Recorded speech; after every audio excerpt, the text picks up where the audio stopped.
Hello, welcome to February 14th, 2026. It's a Saturday. My name is Kurt, and this is my daily Good Life meditation, a live video broadcast exercise that I do every morning at 5:30 a.m. to remember my life objectives and principles, those which I've detailed and explained and contextualized within a story in my book, Going Alone, which you can read for free at goingalone.org. I also use this time to think about yesterday and the last 24 hours and how I did with the various challenges and opportunities that I met. Did I handle them well? Did I handle them poorly? What can I learn from either extreme?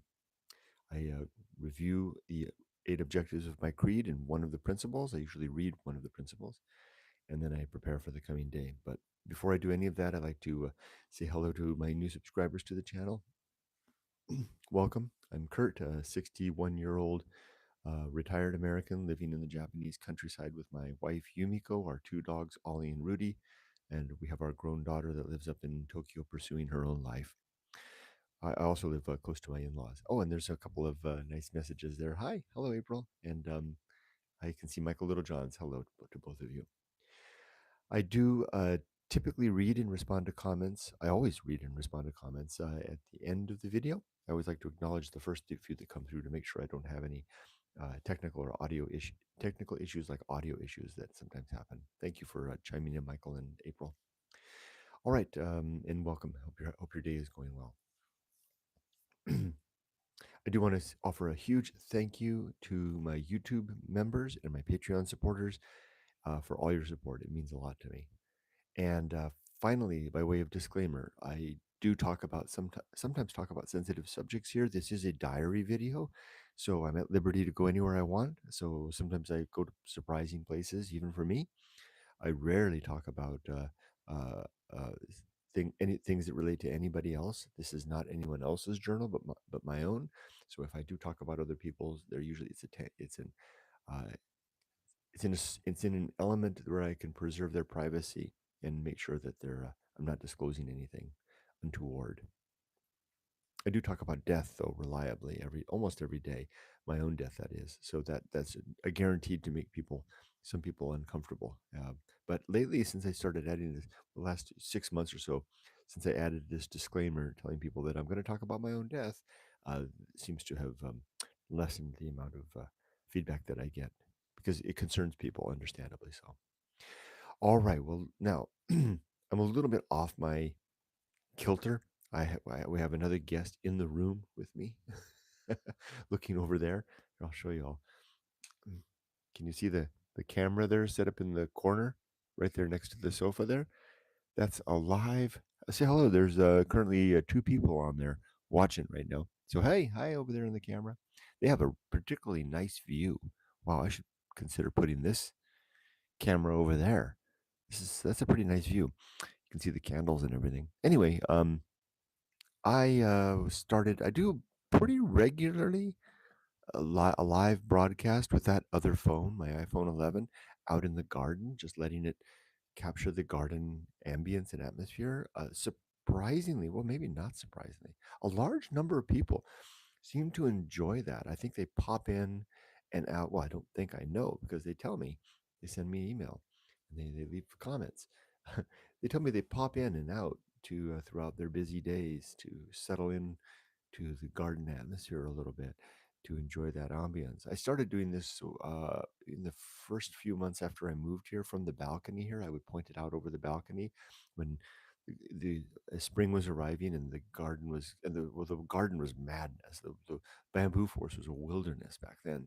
There was no way I could even get it. I couldn't even walk through there, let alone put a camera in there. And I don't think we would want a camera in there. Who knows what beasts would be lurking through that bamboo forest at that time. So the only option was here from the balcony, and I'm going to do that again. Those balcony cameras were very satisfying. My life doesn't really happen on the balcony now. It's been too cold, and now that I've broadened out the garden and the bamboo forest, anytime I have outdoors, I'm downstairs in my. You could look at me. I mean, I'm wearing my damn garden gear every day of the week. This is my default configuration, and I absolutely love it. I'm already dressed for the garden, anticipating the day ahead. I'm gonna need some new garden clothes because it's gonna start warm. I have to reconfigure into a springtime garden gear. Anyway, I am wandering way off field. What I'm trying to say is that that camera is there because I started the camera yesterday at about 9 a.m. and I have this charge pack, and I was kind of juggling the charge pack. I would charge the phone and let the camera run outside, and then I would come inside and plug the phone in, plug the charge pack in, and it would charge up, and I'd go out and plug it back in. And then it wasn't until, hey, Lori James, Lori Jane, that is. And then I would go back out and plug it back in, and it was about, I think it was about 8:30 p.m. last night. I had the camera turned around, aimed at the house, which was kind of a Walton's kind of a feel because you could see the lights, and I had a particularly nice configuration of aiming there. I had you could see the lights of each of the kitchen lights, the living room lights where you meet when I have our dinner together in the evening, and then this room you could see the lights upstairs, immediately upstairs from the living room. And what you could also see, I don't know if it showed up, but my neighbor's lights. There's the solitary gentleman who's my friend that lives behind the rice fields, and his house is back there, and he sequesters himself into his second floor upstairs, his second floor tatami room every night. And his that'll be the sole light that comes from his house as he's up there. And I had it positioned. Now, his light was off when I was looking, but I don't know if it went on or not. What I was surprised about was when my alarm went off at 4:30 in the morning, and I went to check. I was confident that the live stream must have ended. I was curious to see how long it had gone, if it had gone more than 12 hours.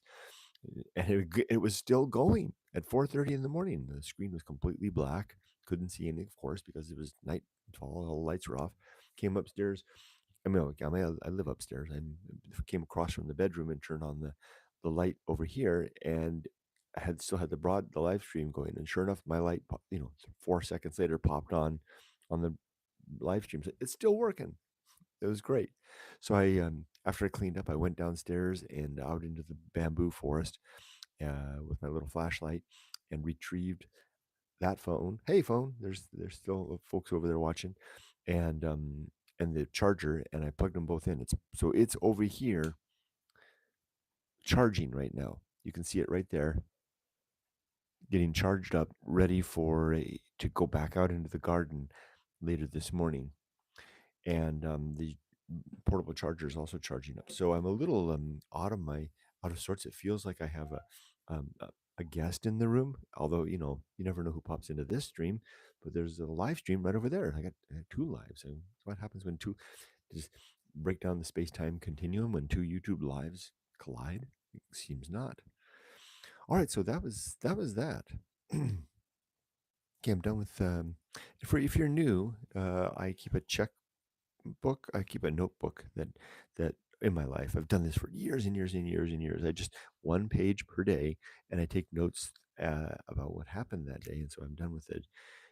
This is greetings, disclaimer, and thanks. I'm done with all of that. Now I can move on to the next bullet item, the last 24 hours. Oh, and goodness, I wish, just a thought came up. I had the English club on Thursday at work, and I wish I could talk to you about what happened. It was such a wonderful experience. Oh my gosh, it was everything when I dreamed of getting this job, um, working as an English teacher for um, uh, young men and women from Southeast Asia coming to Japan seeking, improvements in their lives for their lives that of themselves, their families, and their communities.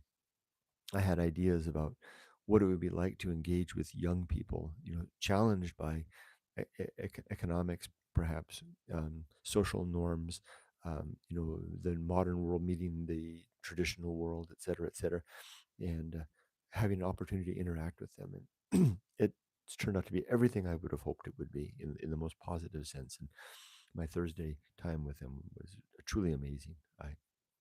But I won't talk about it because it's not my like the situation back in the United States, the horror show. It's not my situation. These people's lives are their own, but I get to be I get to be a part of that. Hopefully, I'm striving to make sure it's a positive thing. Sorry, I'm slurping next to the microphone. That's not very nice. Last 24 hours. What can I say? I after Thursday was kind of a rough day. I spent half a day working, but all day at the income involved with the office and the school and getting to there and coming back. I was exhausted.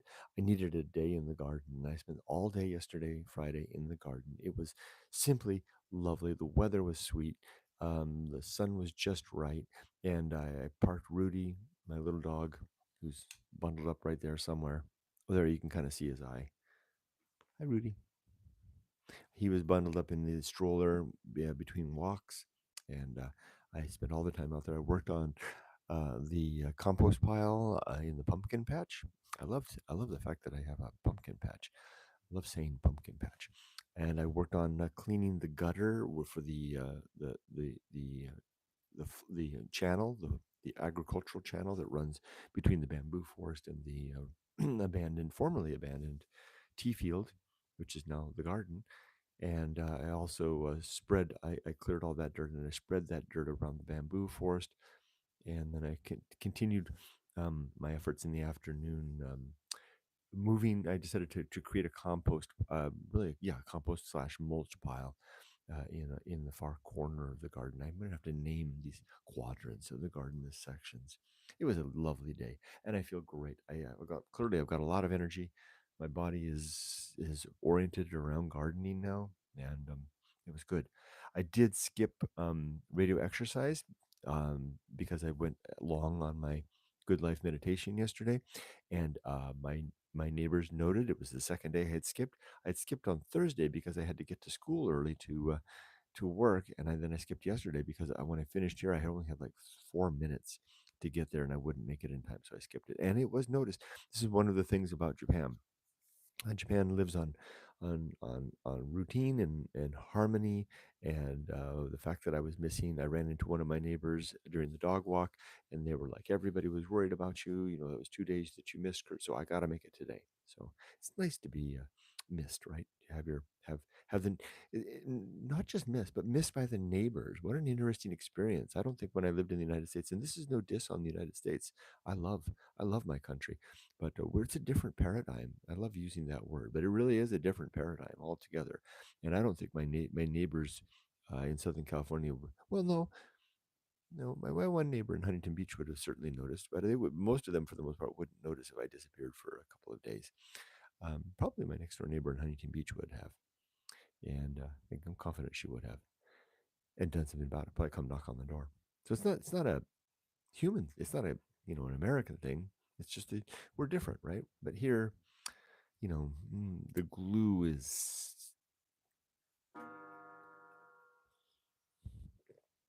strong and the connective tissue in the neighborhood is tight. And that can cut in a couple of ways, right? So there was an all day in the garden. What was I challenged with? Nothing. Nothing. Just just it was a really nice day. I don't know. And unapologetically so, right? I mean, good gosh, I've had enough hard days in my life. I can I now I'm I used to wonder why older people were so quiet sometimes, why they weren't, railing against that good night, as the poem says. And sometimes maybe it's just a matter that, we had enough of that, right? It's just like, leave me alone. If you need me, I'll be in the garden. And by the way, don't need me. Put that on a t-shirt. All right, my creed now consists of 8 objectives and 35 principles. The 8 objectives are as follows in pretty perfunctory summary order. I'll just list them real quick. To be always ready to die, to have my affairs in order, to make sure that I'm developing good principles and objectives to align my life with and guide my life with, to cultivate good emotional reactions, to perform the aforementioned principles and objectives in a good manner against the tapestry and interact the framework of my life, the people that I interact with, the things that I do, the decisions that I make. 6 is to recognize my true limits and opportunities. 7 is to do just one thing at a time and do it slowly and deliberately and carefully. And the 8th objective is to attain and maintain state of balance in my life. I have 35 principles that help me to do all of that. The one I'm going to read today is called The Season of Philosophy.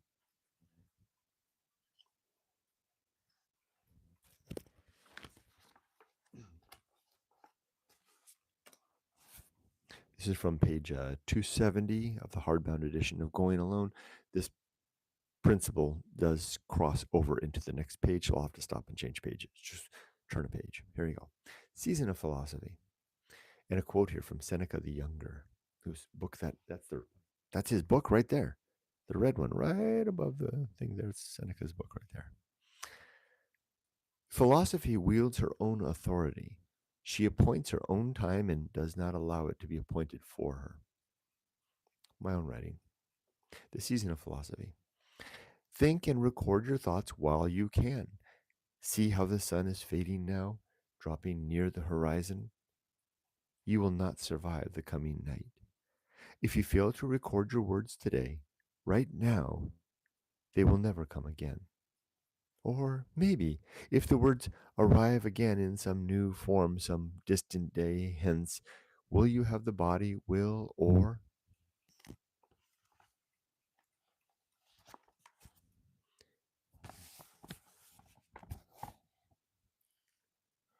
constitution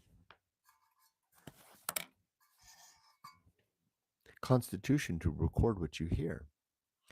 Will your mind, it's hard to read, will your mind, I can't get the light, will your mind still function well enough to put the words together in the correct order? Will you ever, no, will you have enough energy then for the effort? Will your hands perhaps tremble too much, or your medicine dull your nerves, or your broken self simply refuse to cooperate? Ooh, that last one. Ooh. Will you remain tuned to the muse? Yeah, that's a real one too. These are very real risks, so the man says. So instead, keep a pad and pencil handy now, or a recorder or camera, and pull yourself aside when the muse speaks. Attend to her words and prepare your thoughts and philosophy as best you can while you can.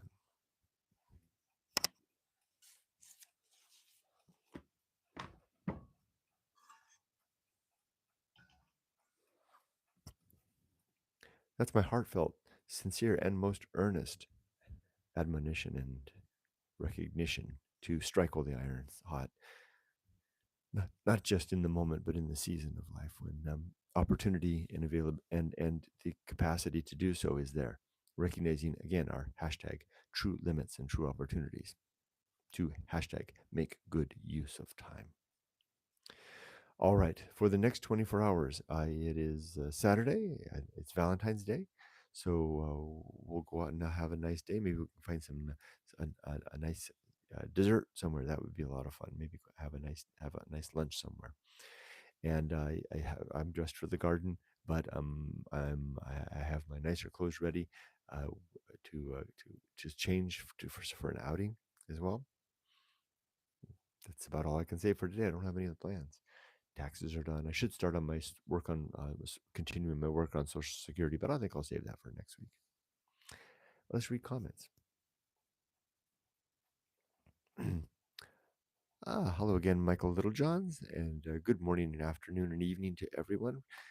So April Udatsu Adventures suggests or offers to everybody. Good morning again, April. Tim, hi Tim. Tim notes that good morning and although good evening for you, sir. And a weather check for the UK at 8:32 p.m. is 2.4 degrees Celsius and 94% humidity. Snowy. That's a first. Morning followed from your report, followed by heavy rains. Of course, tomorrow forecast a blue sky day. Honestly, cannot wait. Wow. Snow followed by rains, followed by blue sky. That sounds like a wonderful combination. 2.4 degrees. Here, it's looks like it's hovering just above zero again, but it's supposed to be warmer than it was yesterday. It should be nice. I don't think I'm going to be able to strip off a lot of this outerwear. Hello again, Lori Jane, that is, from Canada. And Tim says hello to April, Michael, and Lori. Elvina says hello to myself, Michael Littlejohns, April, Tim, and Lori Jane. Penguin, that is Tim, says hello to Elvina. Lori Jane is waving. Evelyn says, hi, Kurt, Michael Littlejohns, Ms. Udatsu, Tim, Elvina, and Lori Jane. Tim says hi to Evelyn. Elvina says hi to Evelyn.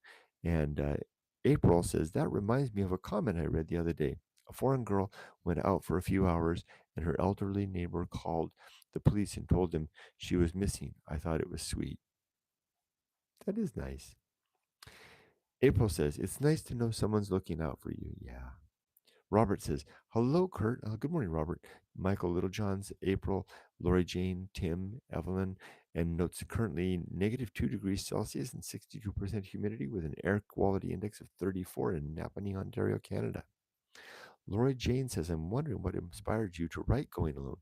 You may not have time now, but maybe you could point me towards a previous video if you've told that story. I can tell you now, it's not a long story, and I have told it many times, but never in a video itself. It's always been encapsulated in responses to questions like this. So it was very simple. When I was living in Japan long ago, the first time from 2003 until 2014, and I was softypapa, the mountain guy, and I would be out in the mountains, I would get constant stream of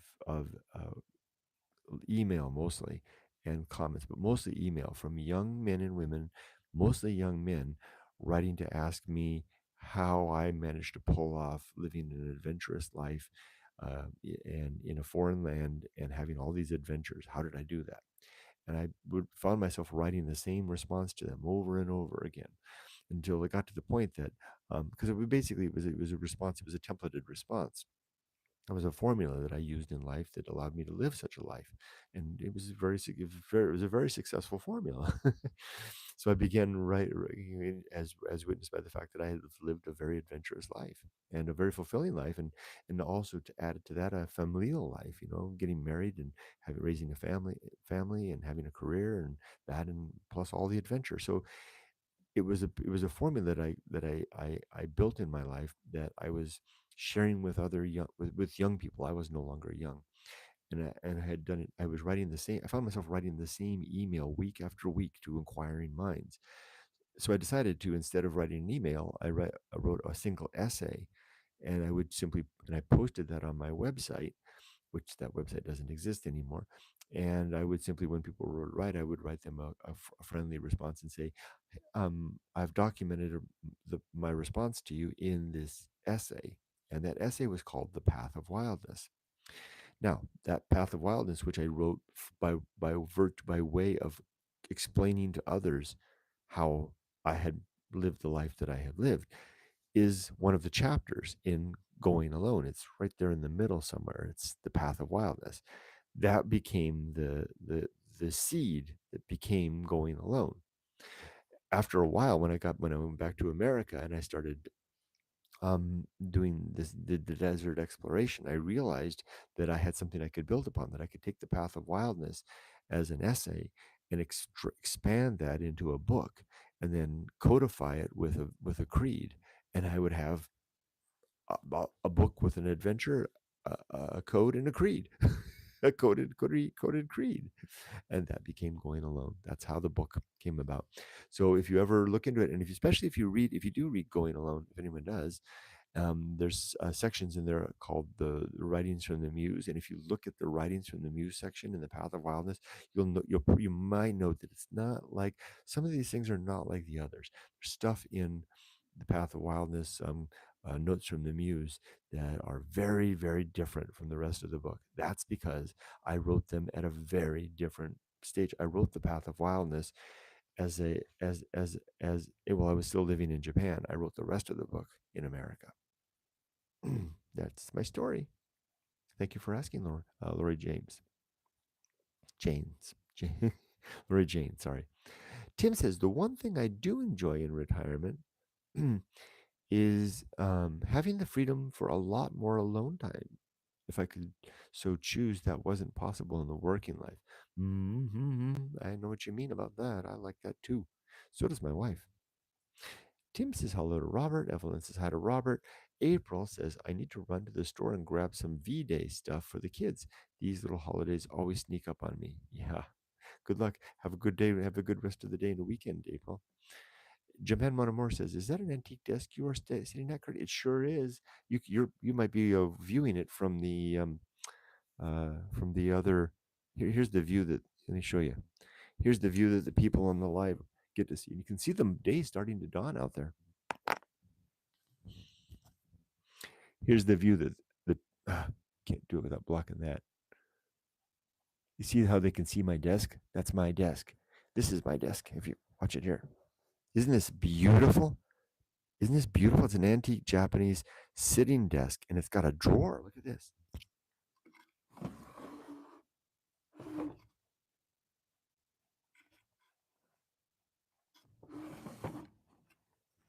Isn't it absolutely splendid? Look at that wood. Sorry, let me hold it still.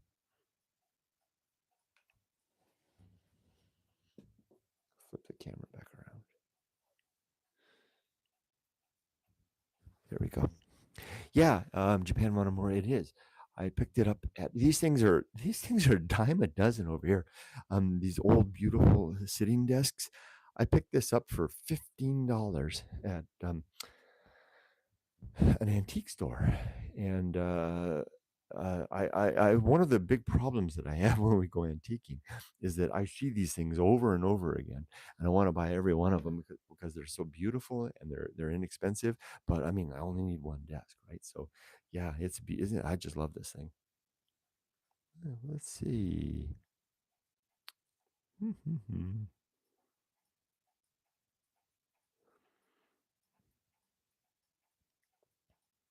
Next comment from Tim.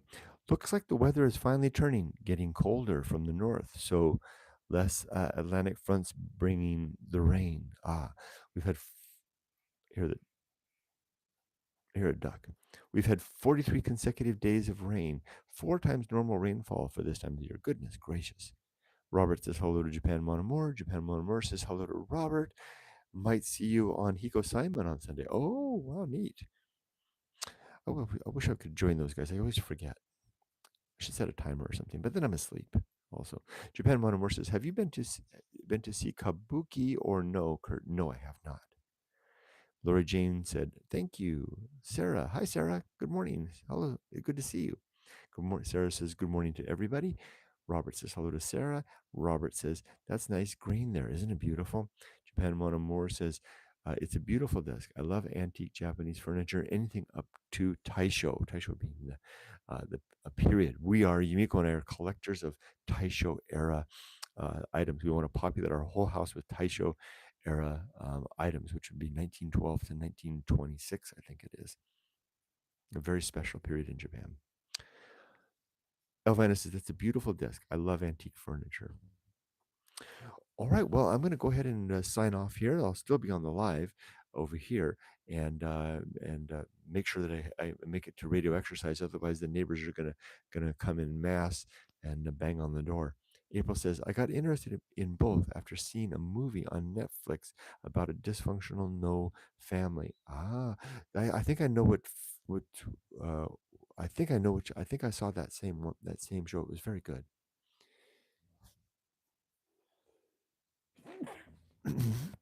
Lori, Elvina says, "Have a great day, everyone." And Lori Jane says, "Have a great day, the rest of your day, everyone." Elvina adds, "Have a great day, everyone. You too, everybody. Be safe, but not too safe. Have a lovely day," Sarah says. Tim says, "Have a great Saturday. Everyone have a great weekend, upcoming weekend." Oh, Claude. Hi, Claude. Greetings to you all. Yoi, Shumashu, Shuo. Hello, Claude. April says, "Have a great day. See you in the garden." See you in the garden. Yes, I love that. See you. I'm gonna have to start closing with that. See you in the garden. Thank you very much, April. I love that. Japan Monomore says, "No garden gremlins this time." No. Take care, everybody. See you in the garden. Bye bye.